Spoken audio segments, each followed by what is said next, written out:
स्वागत है आप लोग का हमारे YouTube चैनल जेपीजीके में। तो आज के इस वीडियो में क्लास 10 का ज्योग्राफी यानी कि भूगोल का जो तीसरा चैप्टर है जिसका नाम है जल संसाधन। तो इस वीडियो में हम लोग जल संसाधन चैप्टर में जो भी प्रश्न दिए हुए हैं, लघुत्तरीय प्रश्न और दीर्घोत्तरीय प्रश्न, इन प्रश्नों के उत्तर पर हम लोग डिटेल में अच्छे से डिस्कशन करने वाले हैं। और जहां तक ऑब्जेक्टिव की बात करें तो ऑब्जेक्टिव का मैंने एक वीडियो अपलोड कर दिया है इस चैप्टर का, जल संसाधन चैप्टर का। आप उसे प्लेलिस्ट में जाकर देख सकते हैं। और पूरे चैप्टर को, ये जो आपका जल संसाधन चैप्टर है, इसको मैंने बहुत ही अच्छे से कॉन्सेप्ट के साथ पढ़ा दिया है और वीडियो अपलोड कर दिया है। यह भी आपको प्लेलिस्ट में मिल जाएगा। ठीक है, तो चलिए अब हम लोग शुरू करते हैं, प्रश्न उत्तर की ओर आगे बढ़ते हैं। और आपका पहला लघुत्तरीय प्रश्न है। बोर्ड एग्जाम में जो है लघुत्तरीय प्रश्न 2 नंबर का रहता है। कितने नंबर का पूछा जाता है? 2 मार्क्स का जो है लघुत्तरीय प्रश्न पूछा जाता है। ठीक है, तो पहला आपका लघुत्तरीय प्रश्न है, बहुउद्देशीय परियोजना से आप क्या समझते हैं? क्या है क्वेश्चन? बहुउद्देशीय परियोजना से आप क्या समझते हैं? ये बहुत इंपॉर्टेंट क्वेश्चन है। ये कई बार बोर्ड एग्जाम में पूछा जा चुका है। ये रिपीटेड क्वेश्चन है। ये हमेशा 2 नंबर का पूछा जाता है। तो आपको जब चैप्टर मैंने पढ़ाया था तो वहाँ पे बताया था कि बहुउद्देशीय परियोजना क्या होता है। तो बता दें आपको बहुउद्देशीय परियोजना क्या होता है। इस प्रकार से प्रश्नों के उत्तर को लिखेंगे। ठीक है, और मैं पहले आपको समझा देता हूँ, फिर ये तो लिखा ही हुआ है तो यहाँ पे भी मैं पढ़ दूंगा। ठीक है, तो बहुउद्देशीय परियोजना क्या होता है? तो नदियों पर बांध बनाकर क्या किया जाता है? नदियों पर बांध बनाकर बहुत सारे उद्देश्यों की पूर्ति की जाती है। जैसे नदियों पर बांध बनाकर क्या किया जाता है? बिजली का उत्पादन किया जाता है ना। सिंचाई के लिए नहरें निकाली जाती है और विभिन्न क्षेत्रों में सिंचाई की व्यवस्था की जाती है जहाँ तक पानी नहीं पहुँच पाता है। बड़े स्तर पर मछली का पालन किया जाता है, मछली पालन किया जाता है। ठीक है, और बाढ़ नियंत्रण किया जाता है, मिट्टी के कटाव को रोका जाता है। तमाम तरह की बहुत सारे उद्देश्यों की पूर्ति जो है बहुउद्देशीय परियोजना के तहत की जाती है। ठीक है, तो आप समझ गए होंगे और मैंने चैप्टर में बहुत ही अच्छे से इसको समझाया है। तो मैं रिक्वेस्ट करूंगा कि आप वहां जाकर चैप्टर को पहले देख लें तो आपको और अच्छे से क्लियर हो जाएगा। तो देखिए यहाँ पे इस प्रकार से आप प्रश्नों के उत्तर को लिख सकते हैं। वैसी नदी घाटी परियोजनाएं जिसके तहत नदियों पर बांध बनाकर विभिन्न प्रकार के उद्देश्यों की पूर्ति की जाती है, जैसे बिजली उत्पादन करना। ठीक है, नदियों से नहरें निकालकर सिंचाई की व्यवस्था करना, खेतों तक सिंचाई पानी को पहुंचाना, बाढ़ नियंत्रण करना, मिट्टी का कटाव को रोकना, व्यापक स्तर पर मछली पालन करना। बहुत ही बड़े लेवल पे मछली का पालन किया जाता है। ठीक है, और नेक्स्ट पॉइंट है आपका पर्यटकों के लिए आकर्षण का केंद्र बनाना। बहुत सारा डैम जो है बहुत ऊंचे ऊंचे बहुत बड़े बड़े बनाए जाते हैं। तो वहाँ पे क्या करते हैं पर्यटक लोग, है ना, लोग सब क्या करते हैं घूमने जाते हैं, देखने जाते हैं। ठीक है, तो ये सब कहीं ना कहीं आकर्षण का केंद्र भी बन जाता है। तो ये सभी उद्देश्यों की पूर्ति के लिए क्या किया जाता है? नदियों पर बांध बनाया जाता है। तो इसको बहुउद्देशीय परियोजना कहा जाता है। ठीक है, उपर्युक्त उद्देश्यों की पूर्ति हेतु नदी घाटी परियोजनाओं को बहुउद्देशीय या बहुधंधी या बहुमुखी परियोजना कहा जाता है। ठीक है, आगे बढ़ते हैं। दूसरा प्रश्न है, ये भी प्रश्न जो है आपका कई बार पूछा जा चुका है। जितना भी प्रश्न यहाँ पे है लगभग बहुत बार पूछा जा चुका है। ठीक है, जल संसाधन के उपयोग लिखें, है ना। जल संसाधन के क्या उपयोग हैं, है ना, इसको लिखें। इस तरह से एग्जाम में आपका क्वेश्चन पूछा जाएगा। तो आप इस प्रकार से उत्तर लिखेंगे, जल संसाधन के उपयोग। ठीक है, जल ही जीवन है। सही बात है कि जल ही जीवन है। जल के बिना कोई काम हो ही नहीं सकता है। इसके बिना जीवन की कल्पना ही नहीं की जा सकती है।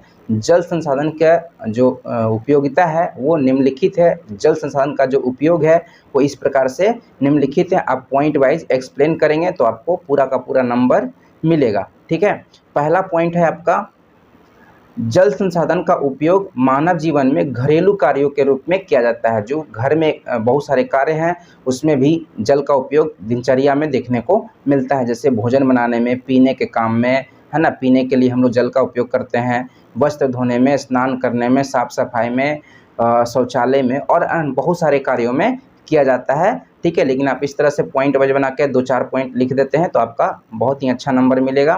ठीक है, दूसरा पॉइंट में आप लिखेंगे बहुउद्देशीय परियोजनाओं के तहत, ठीक है, नदियों पर बांध बनाकर बिजली उत्पादन करने में भी इसका उपयोग किया जाता है। ठीक है, नदियों पर बांध बनाकर क्या किया जाता है? बिजली उत्पादन किया जाता है। किससे? जल से, पानी से। तो ये सब कहीं ना कहीं क्या है? जल की उपयोगिता है, जल का उपयोग है। ठीक है, तीसरा पॉइंट में आप लिखेंगे कि इसका उपयोग कृषि क्षेत्रों में खेतों की सिंचाई करने में भी व्यापक रूप से किया जाता है ना। खेतों की सिंचाई कैसे होता है? पानी से होता है। ठीक है, तो खेतों की सिंचाई के लिए भी हम लोग जल का उपयोग करते हैं। तो इस प्रकार से आप पॉइंट वाइज एक्सप्लेन करेंगे तो आपको पूरा नंबर मिल जाएगा। नेक्स्ट क्वेश्चन है आपका, एक क्वेश्चन भी पूछा हुआ है, अंतर्राज्यीय जल विवाद से आपके क्या कारण है ना। अंतर्राज्यीय जल विवाद के क्या कारण हैं, ठीक है, ये आप पूछा जाता है कि अंतर्राज्यीय जल विवाद क्या है, ठीक है।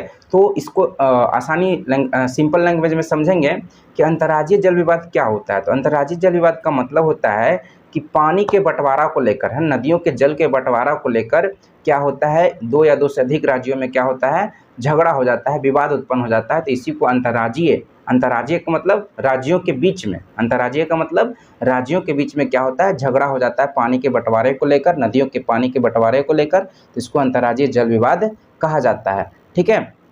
इस प्रकार से आप प्रश्नों के उत्तर को लिख सकते हैं। ऊपर में हेडलाइन दे देंगे, अंतर्राज्यीय जल विवाद, जब दो या दो से अधिक राज्यों में नदियों के जल के बंटवारे या वितरण को लेकर विवाद यानी कि झगड़ा उत्पन्न होता है, तो इसे अंतर्राज्यीय जल विवाद कहा जाता है। जैसे कि देख सकते हैं कि कावेरी जल विवाद जो है 2 राज्यों में, 3 राज्यों में देखने को मिलता है, तमिलनाडु और कर्नाटक में जो है, और कभी कभी है ना केरल राज्य, यानी कि तीनों राज्यों में लगभग कावेरी के जल को लेकर क्या होता है, विवाद होते रहता है, ठीक है। नेक्स्ट है आपका दूसरा एग्जाम्पल भी ध्यान में रखेंगे कि कृष्णा गोदावरी जो विवाद है ना, कृष्णा गोदावरी विवाद जो है आंध्र प्रदेश, कर्नाटक, महाराष्ट्र, इन सभी राज्यों में पानी को लेकर, इसके पानी को लेकर क्या होता है, विवाद उत्पन्न होते रहता है, ठीक है। तो इस तरह से आप एग्जाम्पल को भी याद रखेंगे। नेक्स्ट है जल संकट क्या है, क्या है, क्वेश्चन आपका पूछा जाता है कि जल संकट क्या है। चौथा जो लघुत्तरीय प्रश्न है आपका है जल संकट क्या है। तो जल संकट कहिए इसको, या जलाभाव भी कहा जाता है, कहीं या कहीं आपको जलाभाव भी देखने को मिलेगा। इसी को सिंपल भाषा में जल की कमी कहा जाता है, ठीक है। तो जल संकट क्या होता है, जितना पानी आपको चाहिए, है ना, हर व्यक्ति को, देश में हर व्यक्ति को जितना पानी चाहिए, जितनी उनकी जल की मांग है वो पूरा नहीं हो पाता है, तो उसी को क्या कहा जाता है, जल संकट कहा जाता है या जलाभाव कहा जाता है, ठीक है। इस प्रकार से प्रश्न के उत्तर को लिख सकते हैं। किसी क्षेत्र के अंतर्गत जल उपयोग की मांगों को पूरा करने हेतु उपलब्ध जल संसाधन की कमी को ही जल संकट या जलाभाव कहा जाता है। और इस तरह से आप तो लिखेंगे ही अपने लैंग्वेज में, ठीक है। और एक स्वीडन के जो जल संसाधन के एक विशेषज्ञ हैं, स्वीडन एक देश है जिसकी राजधानी स्टॉकहोम है, ठीक है। यहाँ के एक विशेषज्ञ हैं जिनका नाम है फॉल्कन मार्क, क्या नाम है, फॉल्कन मार्क। इनके अनुसार यदि प्रति व्यक्ति को प्रतिदिन 1000 घन मीटर की दर से जल उपलब्ध नहीं हो पाता है, तो इस स्थिति को भी जल संकट कहा जाता है या जलाभाव कहा जाता है। तो इस तरह से आप लिख देंगे तो आपको 2 नंबर कोई नहीं रोक सकता है, ठीक है। नेक्स्ट है आपका 5वां प्रश्न है, 5वां जो आपका लघुत्तरीय प्रश्न है, भारत की नदियों के जल प्रदूषण के कारणों की विवेचना कीजिए, या भारत की नदियों के जल प्रदूषण के कारण जो है उनको लिखें। इस तरह से आपका एग्जाम में क्वेश्चन पूछा जाता है। तो आपका इस प्रकार से उत्तर लिखेंगे कि भारत में जो नदियों के जल प्रदूषण के कारण है, मतलब जल प्रदूषित कैसे हो जाते हैं, नदी के जो पानी है वो कैसे प्रदूषित हो जाते हैं, ये इसको कारण को क्या करना है, लिखना है। तो कहानी बना के नहीं लिखना है, आपको पॉइंट वाइज लिखना है, ठीक है। इस प्रकार से देखिए मैंने लिख रखा है, इस प्रकार से आप पॉइंट वाइज लिखेंगे। पहला पॉइंट में लिखेंगे, ऊपर में हेडलाइन लिख देंगे, भारत में नदियों के, है ना, जल प्रदूषण के कारण जो है निम्नलिखित हैं या निम्न है। पहला पॉइंट में लिखेंगे बड़े बड़े नगरों के कूड़ा करकट, मल, अपशिष्ट पदार्थ क्या कहते हैं आदि को उनके निकट बहने वाली नदियों में क्या किया जाता है, गिरा दिया जाता है, जिससे क्या हो जाता है, जल प्रदूषित हो जाता है। तो कहीं न कहीं ये कारण है। दूसरा में है कल कारखानों के अपशिष्ट पदार्थ यानी या रासायनिक पदार्थ क्या किए जाते हैं, नदियों में फेंक दिए जाते हैं, गिरा दिए जाते हैं, जिससे नदी का जल क्या होता है, प्रदूषित हो जाता है। दूसरा है तालाबों या खेतों में कीटनाशक दवाओं का प्रयोग किया जाना, है ना, तालाबों या खेतों में कीटनाशक दवाओं का प्रयोग किया जाएगा तो क्या होगा, उसका पानी बहते बहते, है ना, या तो भूमिगत जल में जाके मिल जाएगा या तो नदी में जाकर मिल जाएगा। तो क्या हो जाएगा, नदी का पानी गंदा हो जाएगा, आसपास का पानी क्षेत्र क्या हो जाएगा, गंदा हो जाएगा, वो उपयोग के लायक नहीं रहेगा। तो इस तरह से क्या हो जाएगा, वो पानी प्रदूषित हो जाएगा। तो उपर्युक्त सभी कारणों से जल का प्रदूषित होना तय है, इसलिए इन पर रोक लगाया जाना अनिवार्य है ना। सरकार को कोई ऐसा नियम लगाना चाहिए कि जल को प्रदूषित करने से, है ना, रोका जाए, कड़े कानून बनाया जाए, ठीक है, ताकि ये पानी सुरक्षित बचा रहे, ठीक है। नेक्स्ट आपका दीर्घ उत्तरीय प्रश्न पे हम लोग आ गए हैं, ठीक है। दीर्घ उत्तरीय प्रश्न कौन सा है, दीर्घ उत्तरीय प्रश्न है, और आपका पहला प्रश्न दीर्घ उत्तरीय प्रश्न में जो है आपका 4 नंबर का पूछा जाता है, ठीक है। दीर्घ उत्तरीय प्रश्न आपका है ध्यान देंगे। दीर्घ उत्तरीय प्रश्न आपका लिखा हुआ है, जल संरक्षण से आप क्या समझते हैं, इसके क्या उपाय हैं। जल संरक्षण से आप क्या समझते हैं, इसके क्या उपाय हैं, ये आपका प्रश्न है। यहाँ पे तो लिखा हुआ नहीं है, ठीक है, लेकिन लिखा जाएगा। तो प्रश्न आप समझ गए होंगे कि जल संरक्षण से आप क्या समझते हैं, इसके क्या उपाय हैं। तो जल संरक्षण क्या होता है। जल संरक्षण का मतलब हो गया कि जल जितनी आपकी आवश्यकता है ना, उतना ही पानी आप उपयोग करें।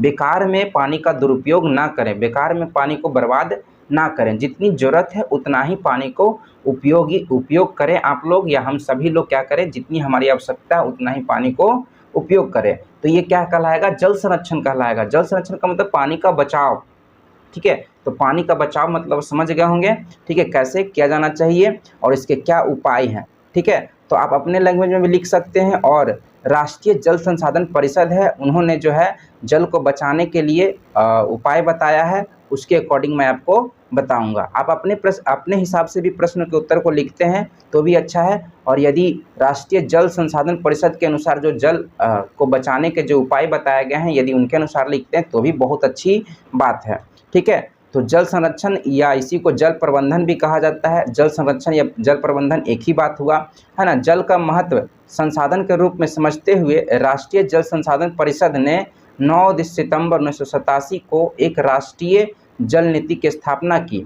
फिर क्या हुआ, 2000 में इसको संशोधित किया गया, 1987 वाले राष्ट्रीय जल नीति को।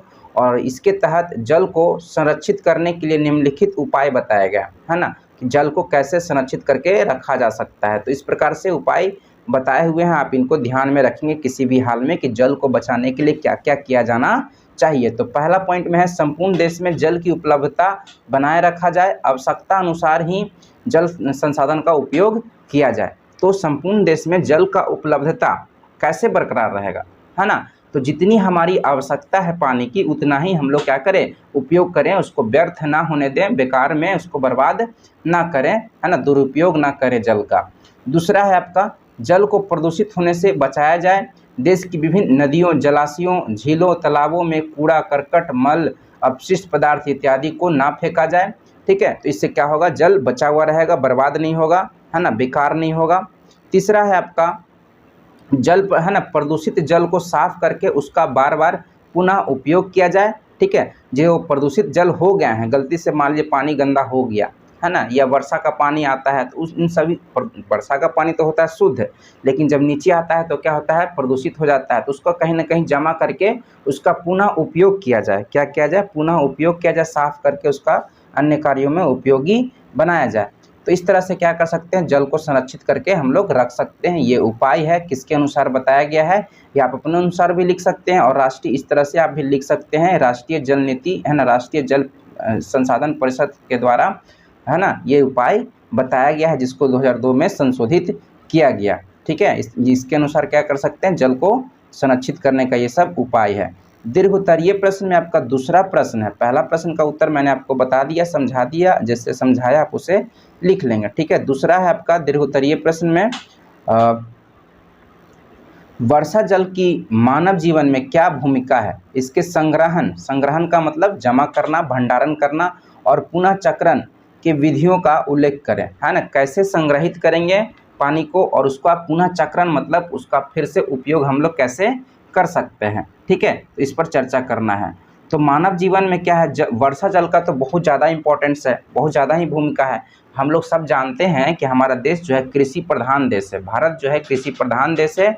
और भारत की जो कृषि है मानसून पर आधारित है। किस पर आधारित है, मानसून पर आधारित है, मतलब वर्षा पर आधारित है, ठीक है। और अधिकांश जो हमारे देश में कृषि व्यवस्था है, कृषि क्षेत्र है, वहाँ पे वर्षा जल से ही क्या होता है, सिंचाई किया जाता है, ठीक है। तो कहीं ना कहीं हमारे मानव जीवन में, हमारे देश के लोगों के मानव जीवन में क्या है, वर्षा जल का बहुत ज़्यादा इम्पोर्टेंस है, भूमिका है ना। और इसका संग्रहण करने का क्या उपाय है, तालाब बनाकर हम लोग क्या करेंगे, संग्रहित करेंगे, जमा कर सकते हैं, गड्ढा खोद कर क्या कर सकते हैं, जमा कर सकते हैं, छत पर क्या कर सकते हैं, पानी को जमा करके उसका अन्य कार्यों में उपयोग कर सकते हैं। तो ये सभी क्या है, बातें हैं। इन्हीं बातों को क्या करेंगे, आप एक्सप्लेन करेंगे अच्छे से अपने तरीके से, तो आपको पूरा नंबर मिलेगा। जैसा मैंने आपको समझाया वैसा ही यहाँ पे लिखा हुआ है, ठीक है। चूँकि हम जानते हैं कि हमारा देश कृषि प्रधान देश है और यहाँ के कृषि क्षेत्र का अधिकांश भाग जो है सिंचाई अधिकांश भाग का जो सिंचाई है वो वर्षा जल के द्वारा होता है। किसके द्वारा होता है? वर्षा जल के द्वारा ही होता है। इसलिए मानव जीवन के लिए वर्षा जल है ना बहुत महत्वपूर्ण भूमिका निभाता है। ठीक है, और आगे है वर्षा जल संरक्षण। वर्षा जल का संग्रहण मतलब भंडारण करना, जमा करना और पुनः चक्रण की विधियां निम्नलिखित है। कैसे हम लोग क्या करेंगे? वर्षा जल को संग्रहित करेंगे और कैसे उसको हम लोग क्या करेंगे? पुनः चक्रण करेंगे, मतलब कि फिर से उसका उपयोग करेंगे। तो देखिए पहला पॉइंट में मैंने लिखा है भूमि के तहत भूमि के सतह पर, कहाँ? जमीन के सतह पर वर्षा जल का संग्रहण या भंडारण बांध, पोखर या तालाब बनाकर किया जाता है। ठीक है, और इसका उपयोग सिंचाई के रूप में किया जाता है। और शेष जो पानी होता है, तालाब में जो पानी रहता है वो भूमि के अंदर क्या होता है? रिस कर चला जाता है, जिससे क्या हो जाता है? भूमिगत जल का स्तर में वृद्धि होता है। और फिर हम लोग क्या करते हैं? उस भूमिगत जल को हम उपयोग हम लोग बाद में है ना बोरिंग के द्वारा पानी निकाल के क्या करते हैं? उपयोग करते हैं। ठीक है, तो इस तरह से आप एक्सप्लेन कर सकते हैं। दूसरा पॉइंट में आप लिखेंगे नगरों में या शहरों में छत के ऊपर क्या किया जाता है? वर्षा के जल को है ना भूमि के नीचे जमा करके और उसको साफ करके टंकी में भर दिया जाता है, पहुंचा दिया जाता है। और उसे और संग्रहित जल का कुछ भाग क्या हो जाता है? भूमि के नीचे भी चला जाता है, जिससे भूमिगत जल का स्तर क्या होता है? वृद्धि होता है। फिर हम लोग उसको निकाल करके क्या करते हैं? उपयोग करते हैं। ठीक है, तमिलनाडु में क्या है? एक यहाँ पे यहीं पे आप लोग क्या करेंगे? इसको भी एक्सप्लेन कर देंगे। तमिलनाडु राज्य में एक बहुत ही इम्पोर्टेंट कानून बना हुआ है। क्या कानून बना हुआ है? कि यहाँ के जितने भी घर हैं है ना, घरों के छत पर या घर के आसपास वाले क्षेत्र में क्या किया जाता है? गड्ढा खोदकर पानी जमा करना अनिवार्य है। कानून वहाँ पे बना हुआ है। तमिलनाडु राज्य में जो है एक कानून बना हुआ है कि वहाँ के सभी घरों में क्या करना है? पानी जमा करना, वर्षा के जल को जमा करना अनिवार्य रूप से जरूरी है। यदि नहीं करते हैं तो उन पर कानूनन रूप से कोई कार्रवाई किया जाएगा। ठीक है, तो ये सभी बातें आप एक्सप्लेन करेंगे। नीचे और थोड़ा सा लाइन कुछ लिखा हुआ है। वर्तमान राज्य में जो है महाराष्ट्र, मध्य प्रदेश, राजस्थान, गुजरात, तमिलनाडु राज्यों में जो है वर्षा जल का संरक्षण और पुनः चक्रण किया जाता है। तो इस तरह से आप एक्सप्लेन कर देंगे तो और अच्छा रहेगा।